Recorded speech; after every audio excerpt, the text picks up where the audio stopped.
అందరికీ నమస్కారం అండి. ముందుగా మన యూట్యూబ్ ఛానల్‌కు స్వాగతం. మనం ఈ వీడియోలో తిరుప్పావైలో ఉన్న 24వ పాసురం గురించి తెలుసుకుందాం. పాసురం అనురు ఇవ్వుల గమలందాయ్ అడిపోట్రి సెనరం గుత్తెన్నిలంగై செற்றாய் திரள் போற்றி பொனரச்ச கடமுதத்தாய் புகழ் போற்றி கனுருக்கு நிலா வெறுந்தாய் கலல் போற்றி குன்று குடியாய் எடுத்தாய் குணம் போற்றி வெனுருபகை கெடுக்கும் நின் கையில் வேல் போற்றி என்றென்றும் செவகமே ஏத்திப் பறை கொள்வான் ఇనురుయాం వందోం ఇరందేలోరేంబవాయ్. ఈ పాసురం యొక్క భావార్థం, ఈ పాసురంలో గోపికలు కృష్ణుని లీలలను వరుసగా స్మరిస్తూ స్తుతిస్తూ ఇలా అంటున్నారు. ఒకప్పుడు ఈ ప్రపంచాన్ని కొలిచిన నీ పవిత్ర పాదాలకు నమస్కారం. దక్షిణ దిశలోని లంకను జయించి రావణుణ్ణి సంహరించిన నీ పరాక్రమానికి నమస్కారం.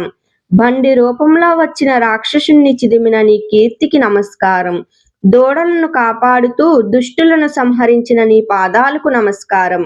గోవర్ధన పర్వతాన్ని గొడుగులా ఎత్తిన నీ గొప్ప గుణానికి నమస్కారం. శత్రువులను ఓడించే నీ చేతిలోని ఆయుధాలకు నమస్కారం. ఇలాంటి నీ సేవనే మేము ఎప్పుడూ చేస్తూ పావై వ్రతానికి కావలసిన ఫలితాన్ని పొందాలని ఈరోజు మేము మీ దగ్గరికి వచ్చాము. ఈ పాసురం మొత్తం కృష్ణుని లీలల సారాంశం గురించి చెప్తుంది. లోక పరిమాణం కోసం కృష్ణుడు వామనావతారం ఎత్తారు. రావణ వధ చేసి రామావతారం ఎత్తారు. శకటాసుర వధం చేసినప్పుడు బాలలీలలు తెలుస్తాయి. గోవర్ధన ధారణ అంటే అవతారాలు వేరు, తత్వం ఒక్కటే, అన్నిటికీ నారాయణుడే. ఈ పాసురం యొక్క సారాంశం ఏమిటి అంటే, భగవంతుని లీలలను స్మరిస్తూ వినయంగా వేడుకుంటే అనుగ్రహం తప్పదు. ఇది తిరుప్పావైలో ఉన్న 24వ పాసురం. తరువాత వీడియోలో మనం 25వ పాసురం గురించి తెలుసుకుందాం. ధన్యవాదములు.